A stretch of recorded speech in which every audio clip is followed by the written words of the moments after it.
Je reviens d'une partie de pêche à l'espadon et j'ai bien envie de faire une nouvelle vidéo sur Access et les types de données que je vais dénommer un peu spéciaux, du fait que soit ils sont un peu moins souvent utilisés que les autres, voire rarement, ou alors ils ont un comportement remarquable, comme par exemple numéro auto.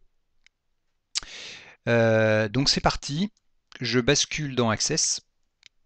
Vous remarquerez que dans la vidéo précédente, on avait créé et saisi dans la table utilisateur. Là, il y a deux autres tables qui viennent d'être créées, dont notamment une table unité centrale que je vais visualiser en mode création. Donc vous voyez, un petit clic droit, mode création, comme ça je passe directement dans la structure de la table. Et dans cette table, j'ai donc défini une clé primaire IDUC que j'ai typée en numéro auto.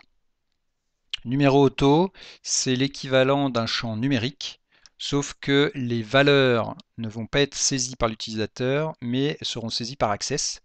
Il va tout simplement incrémenter des valeurs en partant de 1. Ensuite, eh bien, j'ai des champs fabricant, modèle, description pour indiquer les informations sur l'UC, une date d'achat et puis un coût achat qui lui est monétaire. Ça nous permettra aussi de voir comment se comporte ce type de champ. Je vais donc passer en affichage feuille de données pour justement voir comment se comportent ces champs à la saisie. Alors, dans IDUC, hein, vous constatez que il y a déjà quelque chose de saisi là, marqué Nouv, et vous aurez beau essayer de saisir dans ce champ, vous ne pourrez pas. La saisie débute sur un champ, sur le deuxième champ, fabricant. Donc, par exemple, on va mettre Lenovo. Alors, on peut noter tout de suite que l'identifiant de l'unité centrale hein, prend la valeur 1. Donc je continue ma saisie.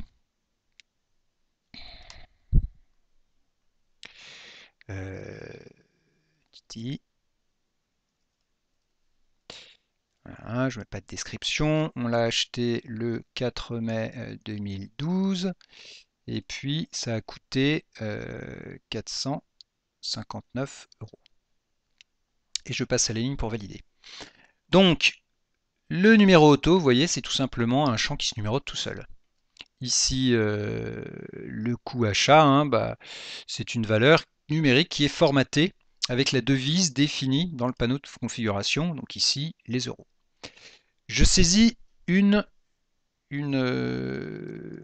deuxième UC, Dell, modèle, je ne sais pas,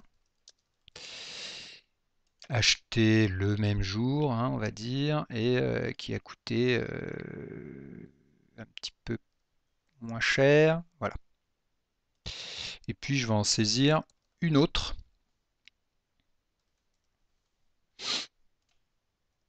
La même date et au même prix. Voilà. Alors, ce qu'il est intéressant de voir hein, avec ce numéro auto, c'est que si vous supprimez une ligne, par exemple, je supprime la ligne 3, je fais un clic droit, supprimer l'enregistrement, un petit message de confirmation, oui, je souhaite supprimer définitivement cette ligne, et bien, quand vous continuez la saisie, qu'est-ce qu'on remarque? Eh bien, on remarque que la valeur du nouveau numéro hein, tient compte de la valeur qui a été supprimée. C'est-à-dire que le numéro auto n'utilisera jamais deux fois la même valeur. Donc, pas la peine de tenter de revenir à une numérotation continue, puisque ce n'est pas le but du champ numéro auto. Hein. Le champ numéro auto, il est là pour donner une valeur unique au champ, puisqu'il est spécifiquement créé pour les clés primaires. Voilà donc pour ce champ numéro auto. Passons maintenant au champ mémo.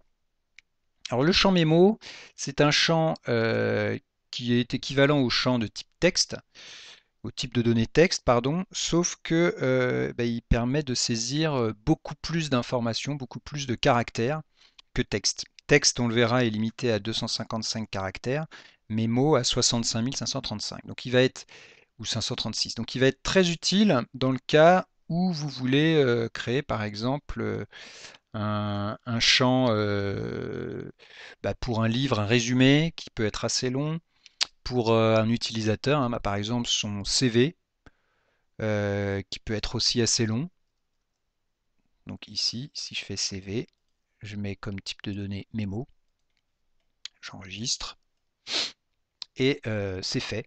Donc rien de particulier à dire sur ce champ, puisque quand vous passez en mode feuille de données, hein, vous avez ici une zone de saisie et vous pouvez saisir ce que vous voulez. Seule différence avec texte, c'est que vous pouvez saisir jusqu'à 65 536 caractères. Ok, alors pourquoi est-ce qu'on préférera utiliser un champ de type texte? Parce que on peut indexer un champ de type texte alors qu'un champ mémo ne peut pas être indexé. Voilà. Ensuite, autre type de données, pardon, très intéressant, le type de données objet OLE, qui va nous permettre de placer dans un champ un fichier. Alors, objet OLE, qu'est-ce que ça signifie, hein? Ça signifie Object Linking and Embedding, que je traduirais par objet lié ou incorporé. Voilà. Effectivement, parce que l'objet qu'on va placer est soit lié, soit incorporé. Et on peut considérer que c'est un fichier qu'on va lier ou incorporer dans ce champ. Prenons un exemple. Très souvent, l'objet OLE va être utilisé pour placer une photo dans un champ. Donc c'est ce qu'on va faire ici. Je vais mettre une photo de l'utilisateur et je vais définir donc le type de données sur objet OLE. J'enregistre, je passe en feuille de données et j'ai donc mon nouveau champ qui apparaît. Alors comment faire pour l'utiliser? Eh bien, je ne peux pas saisir dedans, hein. Donc je vais cliquer avec le bouton droit dessus. Et puis ici, je vais sélectionner l'option Insérer un objet. Et là, je vais choisir soit de créer un nouveau fichier, donc qui correspond aux différentes fichiers que je peux créer avec les applications que j'ai installées sur mon ordinateur, soit alors sélectionner un fichier qui existe, que j'ai récupéré sur mon disque dur. Donc là, je vais faire parcourir. Et puis ici, je vais me placer dans mes images pédagogie. Et ici, j'ai un certain nombre d'images, dont celle d'Ursula Andress. Ça tombe bien. Donc je fais OK. Voilà. Et le chemin apparaît ici. Je peux choisir de faire un lien vers ce fichier, ou si je veux l'incorporer, je laisse cette option décochée. Alors incorporer, ça veut dire que le fichier sera copié, il y aura une copie du fichier dans la base de données. Ça veut dire que si le fichier d'origine disparaît, moi je m'en fiche, je l'ai toujours dans ma base. Et puis liaison, c'est tout simplement que je vais établir une liaison avec le fichier d'origine, donc il faudra surtout que ce fichier ne disparaisse pas, sinon je le perds. Donc dans un cas, l'incorporation, évidemment la taille du fichier est importante puisque inclus dans la base de données, elle va augmenter le volume de la base d'autant. Donc ça peut être pénalisant. Liaison, c'est intéressant parce que là, je ne garde qu'un lien, donc je me fiche de la taille du fichier. Par contre, il faut que je sois assuré que le fichier ne disparaisse pas. Ok, donc je fais une incorporation, et puis je clique sur OK. Et vous voyez que la photo est donc incluse dans le champ et apparaît sous le terme package. Donc si je double-clique sur package, le fichier va s'ouvrir. Voilà. Et je vois la photo de ma directrice marketing, qui n'a pas l'air très commode. Ensuite, nous allons nous intéresser à un dernier type de données, pièce jointe. Alors, pièce jointe, c'est l'équivalent d'une pièce jointe qu'on place dans un mail, c'est-à-dire qu'on peut, dans un mail, lui associer différents fichiers qui vont l'accompagner.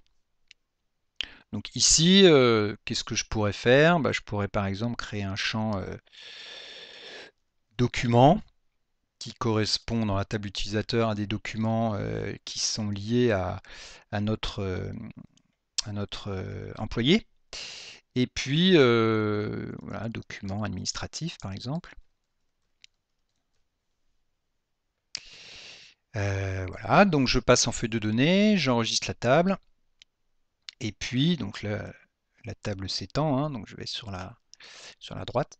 Et puis là, je vais pouvoir, en faisant un clic droit, encore une fois, gérer les pièces jointes. Alors, l'intérêt donc de ce type de données, c'est que je vais pouvoir associer à mon utilisateur autant de pièces jointes que je veux.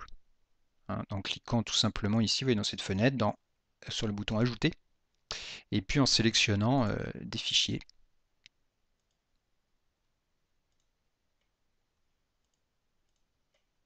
Voilà, j'en prends par exemple 2 d'un coup. Donc je fais ouvrir.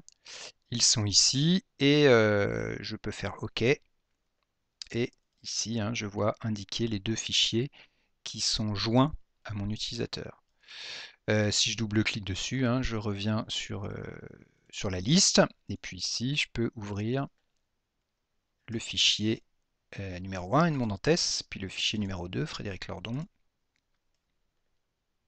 Voilà. Donc tout marche bien, mes pièces jointes sont présentes. Ici, j'ai utilisé exclusivement des photos parce que c'est plus rigolo, mais on peut tout à fait, dans Objet OLE ou dans Pièces jointes, associer des fichiers de type document Word, fichier PowerPoint, base Access, pourquoi pas, fichier Excel, fichier Acrobat Reader, etc., etc. Il n'y a pas de limite. Eh bien, je crois qu'on a fait le tour de ces différents types de données un peu particuliers. Donc je vous dis à bientôt et moi je retourne dépecer mon espadon. Ciao!